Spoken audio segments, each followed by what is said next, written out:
In this 12 episode long mini-series, we want to look at the life cycle of an airplane. Logically, the airlines lead the airplane market because they buy them, so they also predefine which aircrafts should be built in the near future. In the last years, the point-to-point strategic has proven to be the best route management, but that hasn't always been the case in the past.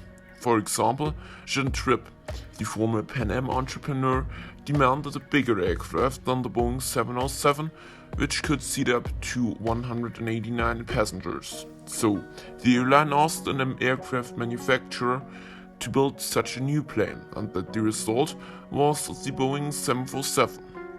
The second example is the new Airbus A330neo, the re-engined version of the Airbus A330-200 and 300 from 1992, which had its first flight in 2017.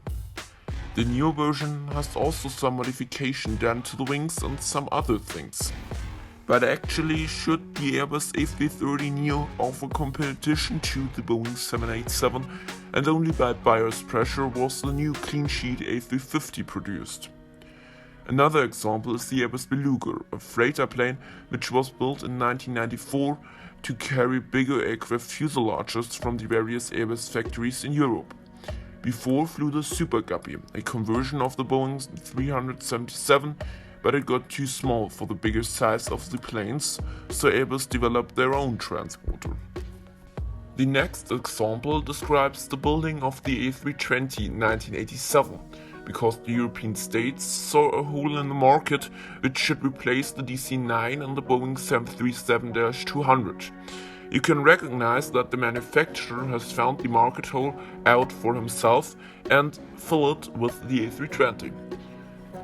Now we have talked a lot about the big passenger planes, but what is with the smaller ones?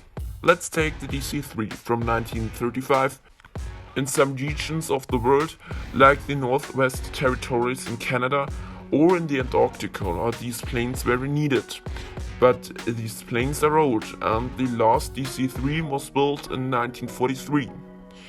Basler Turbo Conversions is converting old DC-3 and Basler BT-67s since 1990.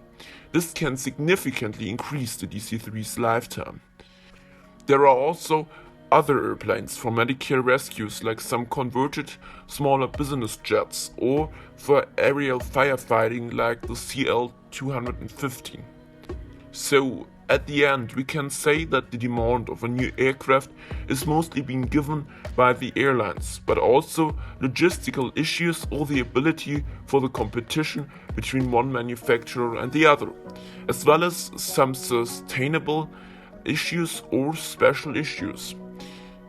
In the next episode, we will take a look at the design of a new airplane, so stay tuned.